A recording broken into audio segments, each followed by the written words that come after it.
ఓం నమః శివాయ. ఓం నమో నారాయణాయ. ఓం సూర్య అరిష్టేతు సంప్రాప్తే సూర్యపూజాంచకారయేత్. సూర్యధ్యానం ప్రవక్ష్యామి ఉపశాంతయే. హరి ఓం. మా ఛానల్కి స్వాగతం. చూస్తున్న వీక్షకులకు ప్రేక్షకులకు ప్రియ కాళ భైరవ భగవద్బంధులకి స్వాగతం పలుకుతూ మమ్మల్ని ఎంతగానో ఆదరిస్తూ ఉండబడినటువంటి ప్రియ సోదర సోదరీమణులకు, జ్యోతిష్య అభిమానులకు, సనాతన ధర్మ సంరక్షకులకు అందరిపైనను ఆదిత్యుడు అయినటువంటి సూర్య భగవానుడి యొక్క ఆశీస్సులు అందరినీ నిండు నూరేళ్ల ఆయురారోగ్యాల చేత, సత్ప్రవర్తన చేత ఆయుష్ను, ఆరోగ్యాన్ని, మనశ్శాంతిని ప్రసాదించమని కోరుకుందాం. 17/7/2024 నుండి 17/8/2024 వరకు ఏడాది తర్వాత కర్కాటక రాశిలో రవి భగవానుడు సంచారం చేయడం జరుగుతుంది. కనుక సంపూర్ణమైన ఆరోగ్యాలను, మనశ్శాంతిని ప్రసాదించాలని వేడుకుందాం. సింహరాశి వారికి ఏడాది తర్వాత రవి భగవానుడు కర్కాటక రాశిలో వ్యయంలో సంచారం చేయడం జరుగుతుంటుంది.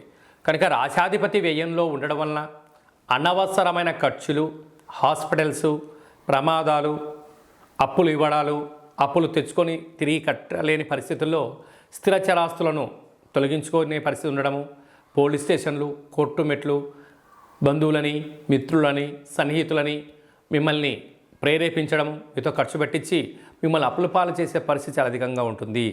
అనవసరమైన ఖర్చులు పొంచి ఉన్నాయి.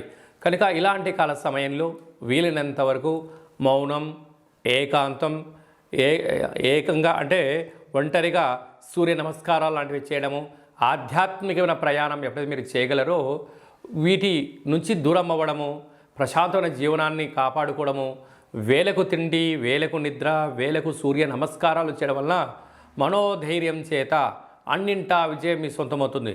లేకపోతే అనవసరమైన ఖర్చులు, అనారోగ్యము, దీర్ఘకాలికమైన వ్యాధులు, షుగర్, థైరాయిడ్, బ్రెయిన్ స్ట్రోక్ లాంటి వ్యాధులు వచ్చే అవకాశాలు ఉన్నాయి. తస్మాత్ జాగ్రత్త. ఈ రవి భగవానుడు యొక్క ఆశీస్సులు అందరిపైనను పుష్కలంగా ఉండాలన్నట్లయితే ప్రతి ఆదివారం పూట ఉదయం 6 నుండి 7 గంటల వరకు రవిహోర జరుగుతుంటుంది. ఆ సమయంలో సూర్య నమస్కారము, అరుణ పారాయణము, గోధుమలతో కూడుకున్న ఆహారాన్ని పక్షులకు దానం చేయడం వలన సంపూర్ణ ఆయురారోగ్య స్థితి ఉంటుందని చెప్పి గమనించాలి. మనకు రాసులు 12, లగ్నాలు 12, సూర్య నమస్కారాలు కూడా 12 ఉంటాయి. కనుక ప్రతిరోజు వీలైతే 12 నమస్కారాలు చేసినట్లయితే సంపూర్ణ ఆయురారోగ్య పరిస్థితి ఉంటుందని చెప్పి గమనించాలి. ఇంకనూ మనం విజయం సాధించగలగాలి అన్నట్లయితే ఈ యొక్క పాత్ర కంచు పాత్ర. ఈ పాత్రలో 12 రాసులు అచ్చు వేయడం జరుగుతుంటుంది. ఈ పాత్రను ప్రతిరోజు ఉదయము మనము స్నానం చేసిన తర్వాత, సూర్య నమస్కారం చేసుకున్న తర్వాత ఇలా ఒక్కసారి శబ్దం చేసినట్టయితే ఓంకార శబ్దం రావడం జరుగుతుంటుంది.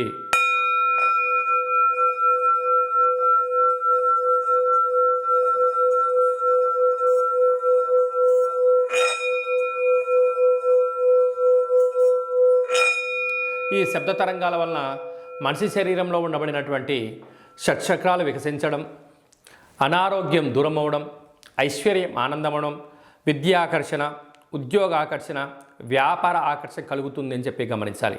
ఈ యొక్క పాత్ర కంచు పాత్ర. ఆ పాత్రను కాళభైరవ స్వామి అక్షయ పాత్ర అంటారు. అంటే అక్షయం అనగా నశించబడినటువంటిది. నిత్య యవ్వన ఆరోగ్య ఆనందాన్ని మనకు ఆ పాత్ర శబ్ద తరంగాల ద్వారా గ్రహించవచ్చు అని చెప్పి గమనించాలి. యంత్ర, మంత్ర, తంత్ర, పరతంత్ర, తాంత్రికమైనటువంటి దోషాలు, నరదృష్టి దోషాలు కూడా తొలగిపోతాయని చెప్పి గమనించాలి. ఈ పాత్రతో పాటు పిరమిడు, డాలరు, కంకణము, కాళభైరవ హోమాన్ని ప్రత్యేకంగా చేయించి మీకు వీడియో కాల్లో చూపించి మీకు ప్రసాదంగా ఏర్పాటు చేయడం జరిగింది.